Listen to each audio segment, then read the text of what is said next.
주의 만찬. 이따가 나눠볼 거지만 기성교회에서는 성만찬 아니면 성찬식이라고들 얘기를 합니다. 저는 이 주의 만찬을, 이 의미를 제대로 알고 주의 만찬을 행한다라면 주의 만찬이 주는 그 놀라운 은혜가 그 어떤 설교보다도 깊다고 생각합니다. 주의 만찬은 단순히 어떤 종교적인 의식이나 어떤 상징을 넘어서 우리가 신앙을 함에 있어서 아주 중요한 요소 중 하나예요. 왜냐하면 예수님께서 친히 성경에서 우리가 행하여야 할 것을 명하신 것이 그 의식이, 그 용례가 두 개가 있는데, 첫 번째는 침례, 그 다음이 이 주의 만찬이에요. 그 외의 거는 성경에서 뭐 이렇게 우리가 꼭 행해야 된다고 말씀하신 것이 없어요. 하지만 많은 성도들이 생각 없이 주의 만찬에 참여하거나 자신의 어떤 삶을 돌아보지 않고 분별하지 못한 채 그렇게 참여함으로 스스로 죄진다고 쓰여있거든요. 죄짓고 이 주의 만찬을 대하는 경우가 허다해요. 자, 그래서 오늘 이 주의 만찬에 대해서 우리가 성경적으로 살펴보고 후에 주의 만찬을 나누려고 합니다. 자, 먼저 용어부터 짚고 넘어가겠습니다. 주의 만찬이 맞을까요? 성찬식? 아니면은 뭐 성만찬이 맞을까요? 어느 용어가 맞을까요? 저 어려운 질문 드리나요? 답은 여기 있죠. 주의 만찬이에요. 왜냐하면 보통 교회에서는 일반적으로 주의 만찬이라고 칭하지 않아요. 성찬식, 성만찬이라고 칭해요. 그렇다면 제 질문이었습니다. 성찬이란 단어는 성경에 나올까요? 안 나올까요? 안 나와요. 그럼 주의 만찬이란 단어는 나올까요? 안 나올까요? 주의 만찬이라는 단어는 개역개정 성경에도 나옵니다. 예. 저희가 보는 성경뿐만 아니라 개역개정 성경에도 나옵니다. 고린도전서 11장 20절에 그러므로 너희가 한 곳에 함께 모일 때 이것이 주의 만찬을 먹는 것이 아니니, 이 주의 만찬, 이 개역개정에도 똑같이 나와요. 주의 만찬이라는 단어가. 하지만 대부분의 교회, 천주교에서는 이것을 성찬, 성찬식, 성만찬이라고 칭하면서 그렇게 대합니다. 교회 안에도 종교개혁 때 천주교에서 교회가 나오면서 이것을 확실히 성경대로 부르고 성경대로 행했어야 되는데 어쩐 천주교의 부산물처럼 갖고 내려와서 성자 붙이기 좋아하는 천주교를 따라서 성찬식이라고 칭하고 있어요. 천주교에서 성자 붙이는 거 되게 좋아해요. 성모 마리아, 성당, 뭐 성인, 또 뭐 있죠? 성물, 성자 붙이는 거 엄청 좋아해요. 여기 그래서 뭐 성 무슨 날, 성 무슨 날, 그것도 많잖아요. 종교개혁에서 분명히 교회가 나왔음에도 불구하고 그 잔해물로서 그 전통적인 게 남아있는 것이에요. 그러면 이제 그거 그냥 뭐 용어의 차이 아닌가요? 이렇게 여기실 수 있는데, 성찬이라고 칭하고 성만찬이라고 해서 주의 만찬을 그냥 가지면 되는 거 아니에요 라고 말하실 수 있는데, 천주교에서 행하는 이 성찬식의 교리적인 문제가 너무나 크기 때문에 우리가 이것을 성찬식이 아닌 성경 기록대로 주의 만찬이라고 명하고 그렇게 행해야 된다고 말씀드리려고 합니다. 천주교에서 성찬식은 거룩한 의식이에요. 그러니까 성찬식인 거예요. 거룩한 의식. 신부들이 그 성찬식을 집행하면 신부들이 그 거룩한 성인으로서 신부들이 그 빵과 그 잔을 그렇게 할 때 그것이 거룩해져요. 그래서 이것을 화채설이라고 하는데, 어떻게 거룩해지나, 뭐 천주교에서 다 해보셔서 알겠지만 이것을 신부들이 이걸 와서 기도하고 줘요. 그럼 우리가 이것을 먹을 때 실질적으로 예수님의 살로 변한대요. 그리고 포도주스를 이렇게 주는데 이것도 마실 때 실질적인 예수 그리스도의 피로 변한대요. 이것을 화채설이라고, 영어로 좀 전문 용어로 좀 있어 보이려고 이거 제가 어제 연습했는데 트랜스ubstantiation, 화채설입니다.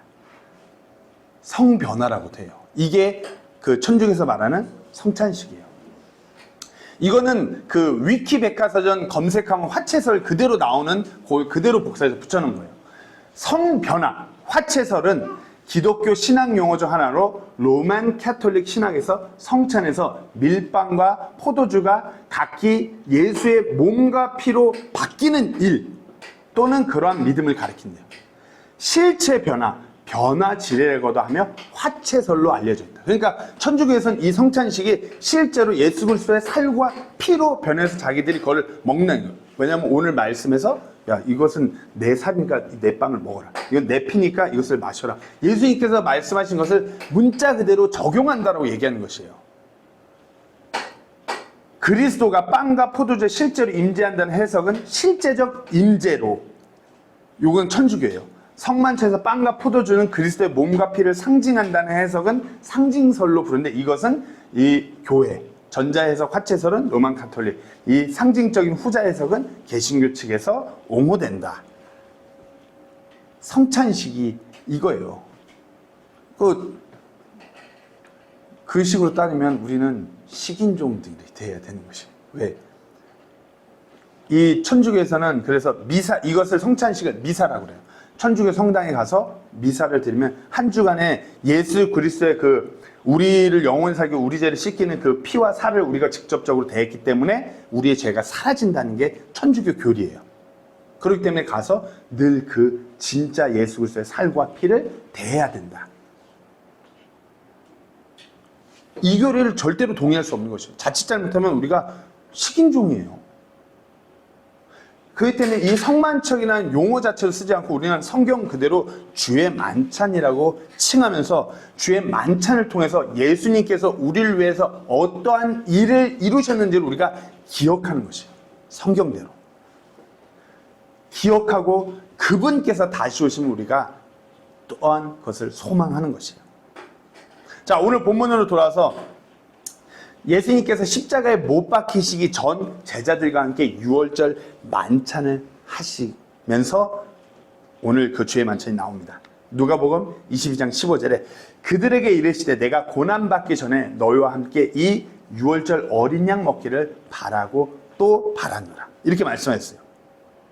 주님은 우리가 지난주에 다뤄서 알겠지만 누가 배반할지 그거 다 얘기하시고 죽음과 부활에 대해서 말씀하시고 앞으로 제자들이 어떻게 해야 될지 말씀하셨어요. 주의 만찬은 단순히 친교하고 즐거움을 위해서 저녁 식사하는 자리가 아니라 인류 역사 가운데서 그 인류 역사의 최고의 사건, 그 중심에 우뚝에 서게 될 예수 그리스도의 그 죽음을 예표하는 그 자리.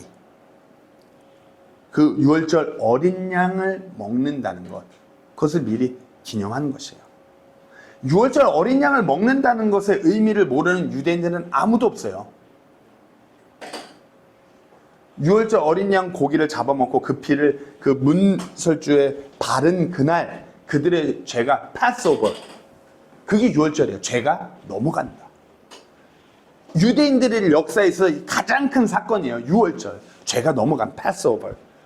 400년간의 종살이를 청산하고 영광스러운 그 자유와 해방에 이르렀던 그날 유월절이에요. 모든 이집트의 장자들은 다 죽는데 그것을 넘어갔던 그날 유월절, 그 죽음을 피하게 했던 그 유월절 어린 양의 그 피, 그것을 지금도 기억하는 유대인들이에요. 그러니까 예수님께서 이 말씀하셨을 때 유대인들은 모르는 것이 아니에요. 근데 진짜 유월절의 어린 양 되는 예수 그리스도의 그 빵, 그것을 먹기를 바란다는 것이에요. 그리고 예수님께서 자신의 몸을 이제 빵과 피를 포도즙에 비유하셨어요. 19절, 20절입니다. 또 그분께서 빵을 집어 감사를 드시고 그것을 떼어 그들에게 주시며 이르시되 이것은 너희를 위해 준 내 몸이니라. 나를 기억하여 이것을 행하라 하시고 20절에 저녁 식사 뒤에 잔도 그와 같이 하여 이르시되 이 잔은 너희를 위해 흘린 나의 피로 세우는 새 상속 언약이니라. 예수님께서 이 땅에서 3년 반 동안 하신 공적인 사역의 결론이 이거예요. 이 빵과 이 잔에 담겨 있는 것이에요. 한번 생각해 보세요. 예수님께서 십자가에 못 박혀 죽으시기 전에 제자들하고 저녁 식사를 하면서 예수님의 그 십자가의 죽음과 피 흘림에 대해서 말씀을 하세요. 그리고 그 결과가 어떤 것이, 그 영향력에 대해서 말씀을 하세요. 미리 말씀해 주세요. 그러면서 당당히 말씀하죠. 이것이 너를 위해 주는 내 몸이라. 자신을 들여서 너희를 위해 너희를 영원히 살게 하기 위해서 자신을 이제 주시겠다라고 분명히 말씀하시는 것이에요. 그렇잖아요. 여기 누가 아무나 다 계신데 제가 살이 많잖아요. 제 살을 드시면은 한 1년은 더 살 수 있습니다. 이래갖고 이거 먹으면 이게 말이 되나요? 이 말씀하시는 게 아니잖아요. 근데 현재 천주교에서 이걸 그대로 문자적으로 해석한다고 하면서 그 살을 먹어야 된다고 말하는 것이에요. 요 부분만 떼서. 예수님께서는 뒤에 나를 기억하라고 그렇게 말씀하시는 거거든요. 나의 죽음을 기억하라. 천주교식으로 하면 우리는 식인종이에요. 매주 살을 뜯어먹고 피를 마시는. 주님께서 우리를 그와 같은 식인종으로 만드시는 게 전혀 그렇지 않거든요. 율법에서 분명히 사람의 살과 피는 절대로 먹으면 안 된다고 쓰여 있어요. 율법에서 엄연히 금하고 있는 것을 유대인들에게 이렇게 말씀하니까 유대인들이 어리둥절하는 것이에요. 문자적으로 해석하고 영적으로 적용해야 할 성경을 정반대로 영적으로 해석하고 문자적으로 적용하려고 하니까 화채설이 나오는 것이에요. 요한복음 6장에서는 친히 그래서 사람들 앞에서 그 주의 만찬의 의미를 그렇게 전하는 장면이 나옵니다. 그래서 오늘 본문인 요한복음을 또 살펴보겠습니다. 요한복음 6장 48절에서 51절입니다. 내가 곧 그 생명의 빵이니라. 너희 조상들은 광야에서 만나를 먹었어도 죽었으나 이것은 하늘로부터 내려오는 빵이므로 사람이 그것을 먹으면 죽지 아니하리라. 나는 하늘로부터 내려온 살아있는 빵이니 누구라도 이 빵을 먹으면 그는 영원히 살리라. 내가 줄 빵은 세상의 생명을 위해 내가 줄 내 살이니라 하시니라. 이 말씀을 듣고 제자들이 어땠을까요? 살 먹고 피 마셔야 된다니까 어땠을까요? 경악하죠. 그러면 유대인들이 자기들끼리 다툼이 있는데 이 사람이 어찌 살을 우리에게 주어 먹게 할 수 있느냐 하매. 왜? 율법에서는 먹으면 절대로 안 되니까. 근데 살을 먹으래요. 천주교식으로 하면 저도 이 자리에서 제가 살이 많으니까 조금씩 잘라드리겠습니다. 아마 다들. 예수님께서 하신 말씀을 믿지 않는 불신자들은 난해하고 이해할 수가 없죠. 예수 그리스도의 십자가 사건을 이해하지 않는다면 예수님께서 하신 내 몸인 내 이 빵을 먹고 내 핀 이 잔을 대하라는 이 말을 이해할 수가 없는 것이에요. 58절에 이것은 하늘로부터 내려온 그 빵인데 너희 조상들이 만나를 먹고도 죽은 것과 달리 이 빵을 먹는 자는 영원히 살리라 하시니. 빵의 이름은 생명의 빵이에요. 하늘로부터 내려온 이 빵을 먹는 자는 죽지 않고 영원히 사는 그 빵. 예수 그리스도의 살. 이 세상 어디에도 영원히 살 수 있는 그런 약초 같은 것은 없어요. 그러나 영존하는 생명을 얻게 하는 하늘로 내려온 생명의 빵, 예수 그리스도의 몸입니다. 이것을 가르쳤을 때 유대인뿐만 아니라 제자들도 다 이해를 못했어요. 왜? 이 말씀을, 이 영적인 말씀을 육적으로 받아들이니까. 영적인 십자가 사건, 예수 그리스도의 그 고난과 그 죽음을 이해하고서 이 말씀 들으면 이렇게 되는데 그것이 아니라 그저 그냥 살 먹으래, 피 마시래. 육적으로 받아들이니까. 그러니까 알아듣지 못하는 사람이 이렇게 얘기해요. 그러므로 그분의 제자들 중 많은 사람들이 이것을 듣고 이르되 이 말씀은 어렵도다. 누가 그것을 들을 수 있느냐 하며. 그러니까 이거 듣는 사람들은 그런 거예요. 아니 어떻게 살을 먹고 피를 마셔. 왜 그러실까 예수님이. 어렵도다를 외치는 것이에요. 하나같이 이 영적인 그 의미가 담겨있는 예수님의 말씀을 육적으로 들으니까 그래요. 그러고서 주님은 이들의 마음을 아시고 이제 설명해 주십니다. 주석을 달아주시는 거죠. 이것을 마시는 것, 이것을 먹는 것.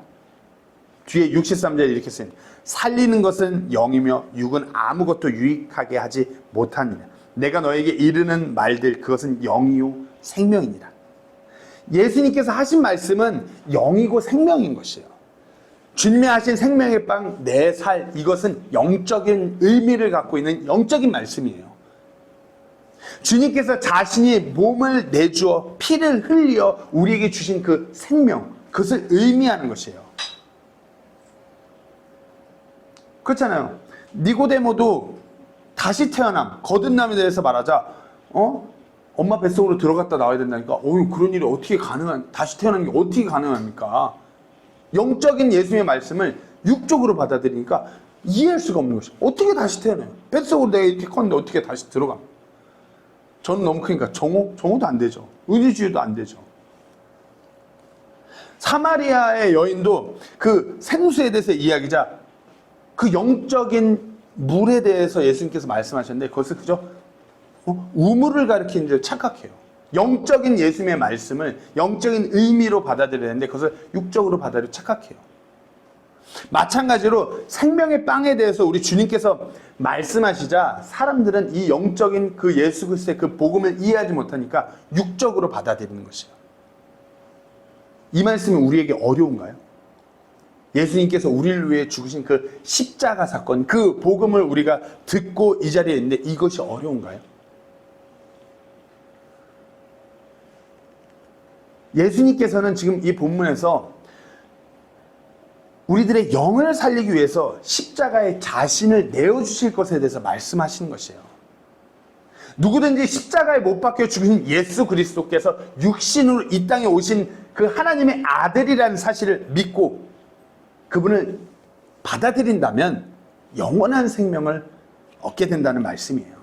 하늘로부터 내려온 생명의 빵이란 바로 우리에게 영존하는 그 생명을 주시기에 오신 그 예수 그리스도를 말하는 것이에요. 그분의 몸이 우리의 죄를 담당하시고 십자가의 저주가 되어서 그 피를 다 흘리심으로 인해서 우리의 죄값을 대신 치르신 것이에요. 이 의미를 함축한 것이 우리가 주의 만찬에서 우리가 대하게 되는 빵의 의미인 것이에요. 우리가 그 빵을 대하면서 그 예수 그리스도를 다시 한번 기억하는 것이에요. 이것이 빵의 영적인 의미인 것입니다. 자, 다음 주님의 만찬에서 마시는 잔에 대해서 한번 나눠보겠습니다.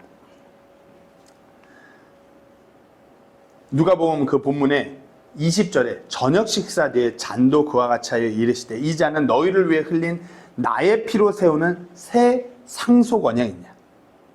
십자가에서 흘리실 그 피를 곧 잔에다 비유하셨어요. 예수님께서 흘리신 피는 우리의 죄값을 대신하는 죄사함을 위해서 흘리는 피예요. 그 피로 인해서 뉴 테스트먼트, 새 상속 언약이 체결된 것이에요. 누구든지 그 피를 믿는 자들은 예수 그리스도의 그 피를 마신 것 같은 것으로 죄사함을 얻고 영원한 생명을 얻게 되는 것이에요. 요한복음 6장 본문에서 오늘 본문에서 이렇게 말씀하고 있습니다. 내 살은 참으로 양식이요 내 피는 참으로 음료이니 내 살을 먹고 내 피를 마시는 자는 내 안에 거하며 나도 그 안에 거하느니라. 예수님의 피를 마신다는 것. 이거를 똑같습니다. 아까 빵을 대하는 것 같이 이거는 문자적으로 우리가 육신적으로 해석해서 누군가의 피를 우리가 마셔서 우리 위장으로 넘어가는 것이 아니에요. 믿음으로 내 마음속으로 예수님께서 내 죄를 대신해서 흘리신 그 피로 인해 내 죄가 사여졌음을 믿는 믿음으로 받아들여야 되는 것이에요. 그럴 때 예수님께서 내 안에 살아계시는 것이에요. 예수님께서 내 죄값으로 십자가에 흘리신 그 피를 부인하는 사람은 결코 구원받을 수 없는 것이에요. 하나님 가까이 나아갈 수도 없는 것이에요.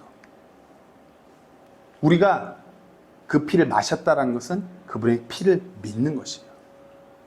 예수님께서 잔을 드시면서 너희는 다 이것을 마시라고 말씀하신 것은 너희가 영원한 생명을 얻기 위해서 너희가 다 나의 피를 믿어야 된다라고 말씀하시는 것이에요. 우리가 마음속으로 흘러들어오는 정말 그분의 그 복음을 들을 때 마음의 문을 열고 그 피가 나를 살리셨구나. 그 피를 믿음으로 받아들일 때 우리가 하나님의 아들이 되는 것입니다. 우리가 그분 안으로 들어오고 그분께서 우리 안으로 들어서 우리가 영원한 생명을 누리는 것은 그 피를 믿을 때 그리 되는 것입니다. 저 형제가 오늘 왜 이렇게 피에 대해서 얘기하나. 찬양도 피, 보혈. 성경에서는 그분의 피가 갖는 의미가 대단하기 때문에 구약에서 계속 피. 각을 뜨고 피를 빼고 계속 피. 신약으로 넘어왔는데 또 피. 그 피가 갖는 의미가 너무나 중요하기 때문에 그래요. 그 피가 우리의 죄를 대신하기 때문에. 그래서 피에 관한 몇 구절을 나눠보겠습니다. 성경이 이렇게 말씀합니다. 히브리서 9장 22절에 율법에 따라 거의 모든 것이 피로써 깨끗하게 되나니 피 흘림이 없이는 사면이 없느니라. 피 흘림이 없이는 사면이 없는 것이에요. 우리에게 이것을 사함받기 위해서는 정말 이 죄값을 대신할 수 있는 그 피가 필요한 것이에요. 하지만 그 피는 우리 같은 죄인인 더러운 사람의 피로는 가능하지 않아요. 유일하게 죄가 없으신 분, 예수 그리스도의 피로서 가능한 것이에요. 그리고 그 어느 누구도 우리를 대신해서 피를 흘리려고 하지 않아요. 그리스도만. 자, 에베소 1장 7절 말씀입니다. 그 사랑하시는 자 안에서 우리가 그분의 피를 통해 구속 곧 죄들의 용서를 받았으니 이것은 하나님의 은혜의 풍성함에 따른 것이다. 뭐라고요? 그분의 피를 통해 구속 곧 죄들의 용서를 받았으니. 바로 예수님의 피 때문에 용서받은 것이에요. 우리가 매일 살아가면서 아무리 구원받았어도 죄 져요. 매일 하루하루 시간 지나면은 우리는 죄 짓는 자판기예요. 시간만 지나면 죄 져요. 근데 성경 말씀에 우리가 그렇게 죄를 많이 짓는데 하나님께서는 우리가 하나님께 우리의 죄들을 구하면 다 용서해 주신대요. 어떻게 해요? 이 피를 근거로 우리가 그렇게 용서를 구할 수 있는 것이에요. 왜? 이 피가 우리의 모든 죄값을 대신 치렀기 때문에. 앞으로 우리가 지을 모든 죄까지도 이 피를 통해서 우리가 죄 용서를 받은 것이에요. 요한일서 1장 7절 말씀에 또 그분의 아들 예수 그리스도의 피가 모든 죄에서 우리를 깨끗하게 하시느니라. 예수 그리스도의 피가 모든 죄에서 우리를 깨끗하게 하시느니라. 깨끗하게 될 수 없는 존재인데 예수 그리스도의 피를 통해서 우리가 깨끗하게 되는 것이에요. 때문에 우리가 주의 만찬이라는 이 용례, 이 의식을 행할 때 이 잔을 대할 때마다 이 피에 대한 믿음을 다시 한번 우리가 생각하는 것이에요. 다시 한번 되새기는 것이에요. 우리가 마시는 그 주의 만찬에서 잔은 어떤 종교적인 행위에서 끝이는 것이 아니라 우리를 구원하신 그 그리스도의 위대하신 그 은혜를 상기하는 것이에요. 이것을 기억하면서 교회 안의 지체들이 더욱더 가까워지고 주님께로 더 가까이 나아가는 것이에요. 골로새 1장 20절 말씀에 그분의 십자가의 피를 통해 화평을 이루사 그분으로 말미암아 모든 것이 자신과 화해하게 하시되 내가 말하노니 그것들이 땅에 있는 것들이든 하늘에 있는 것들이든 그분으로 말미암아 자신과 화해하게 하셨느니라. 그 피를 통해서 우리가 화해한 것이에요. 그분께서 피를 흘렸기 때문에 화평의 피인 것이에요. 세상에 그 어떤 죄인도 하나님과 화해를 이룰 수 없어요. 화평을 이룰 수 없어요. 죄의 상태는 하나님과의 관계가 끊어짐을 의미해요. 이 끊어진 것을 봉합하는, 화평케 하는, 화합하게 하는 것이 예수 그리스도의 피인 것이에요. 때문에 이 피를 통해서 하나님과의 우리의 관계가 해결되지 않는 모든 사람은 아무리 그 사람이 선하고 좋은 일을 많이 했다고 해도 지옥 가는 것입니다.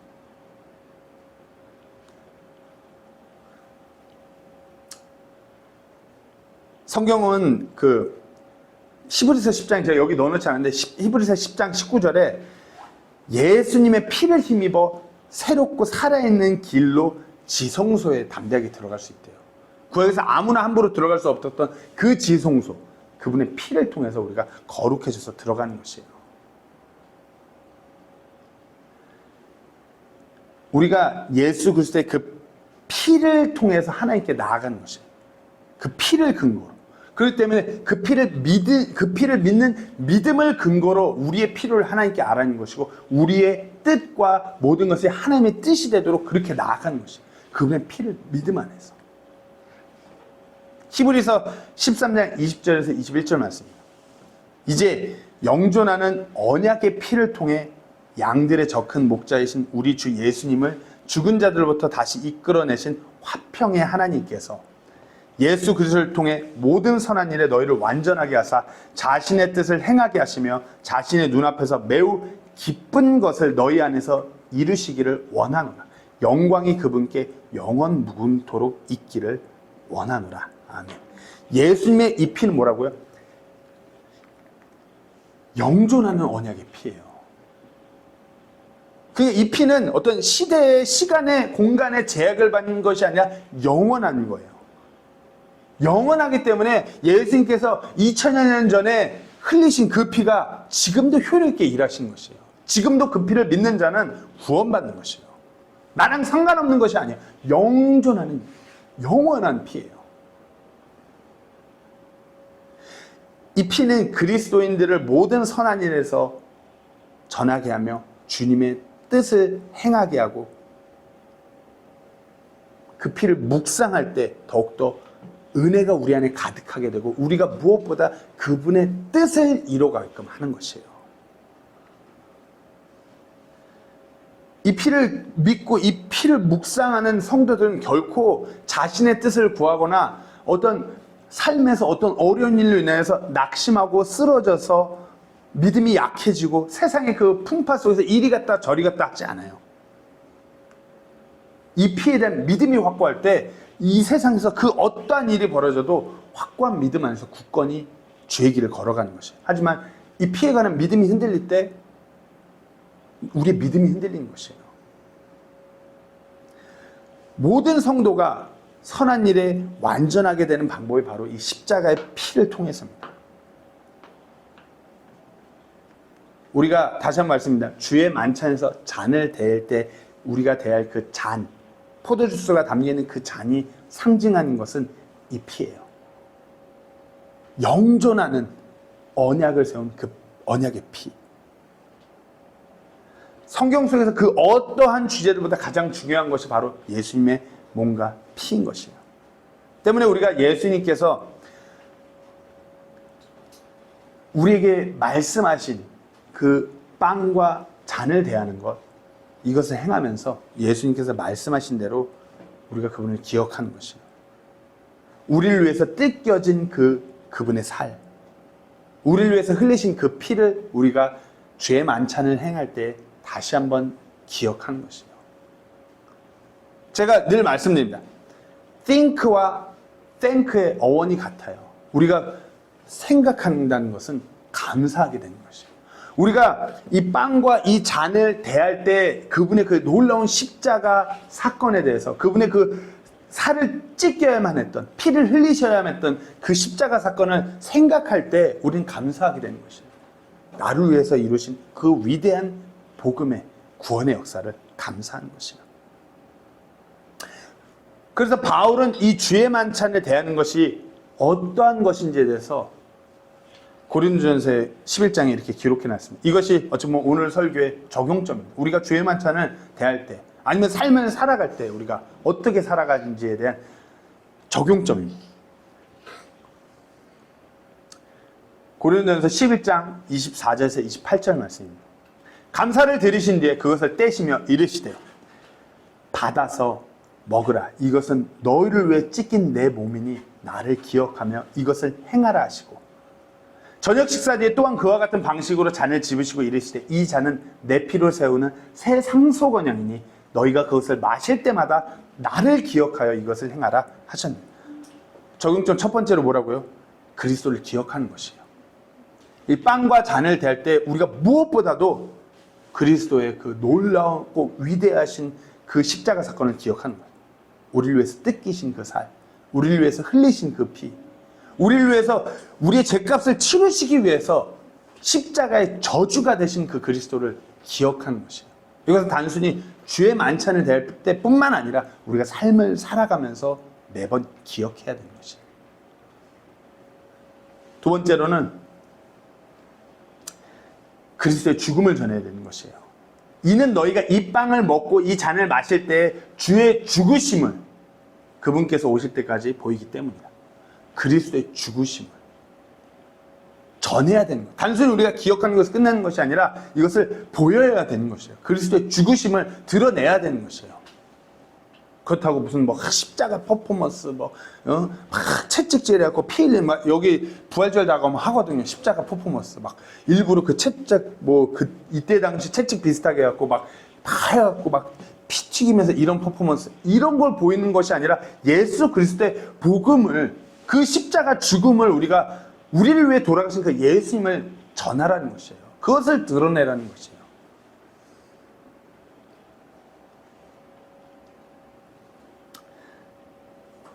그리고 어떻게 해요? 이는 너희가 이 빵을 먹고 이 잔을 마실 때마다 주의 죽으심을 언제 그분께서 오실 때까지 예수 그리스도의 그 재림에 대한 그 소망을 더욱더 확고히 하는 것이에요.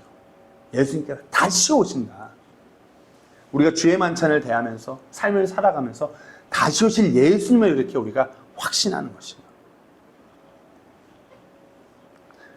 그러므로 누구든지 주의 이 빵과 이 잔을 합당하지 않게 먹고 마신 자는 주의 몸과 피에 대하여 죄가 있느냐. 여기서 주의 빵과 이 잔을 합당하지 않게 먹고 마신 자. 그러니까 이것을 대할 때 우리가 어쨌든 우리의 삶을 돌아보고 우리가 지은 죄로부터 하나님 앞에 그 죄들을 고함으로 인해서 죄 용서를 받고 그렇게 구별되어서 이 주의 만찬을 대해야 되는데 주의 만찬을 함부로 대하는 것이에요. 주의 만찬은 구원받은 자들이 예수 그리스도의 그 십자가 사건을 기억하면서 대하는 것이에요. 나를 위해 흘리신 그 피, 나를 위해 찢기신 그 살, 이것을 위해서 우리가 대하기 전에 우리 자신을 먼저 하나님 앞에 다시 한번 구별하고 이런 나 같은 죄인을 살리시기 위해서 하나님께서 그리하셨구나. 그렇게 주의 만찬을 준비하고 대해야 되는 것이에요. 오히려 사람이 자기를 살피고 그리한 뒤 그 빵을 먹고 그 잔을 마실지니. 자기를 살피고 그리한 뒤 우리의 죄를 하나님 앞에 내려놓고 다시 한번 우리 삶의 방향을 예수님께로 돌이키는 것, 회개하는 것, 이것이 주의 만찬을 통해서 우리가 바라보는 적용점이에요. 첫 번째로 그리스도를 기억하는 것, 두 번째로 그리스도의 죽음을 전하는 것, 세 번째로 예수 그리스도의 다시 오심을 확신하는 것, 네 번째로 그리스도께로 돌이키는 것. 우리가 주의 만찬을 대할 때 우리가 그리해야 되는 것이에요. 너무나 생각 없이 행해지는 주의 만찬은 성도들에게 아무런 유익이 되지 않아요. 그냥 뭐 누룩 없이 구운 빵이랑 포도주스 조금 마시는 거, 이게 무슨 유익이 되겠어요?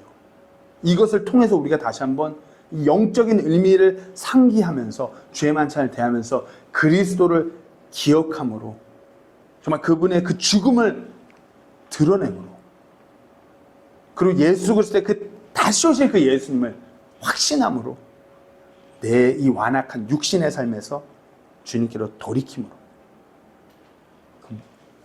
그리할 때 주의 만찬을 통해서 우리 가운데 풍성한 하나님의 은혜가 더욱더 가득할 줄로 믿습니다.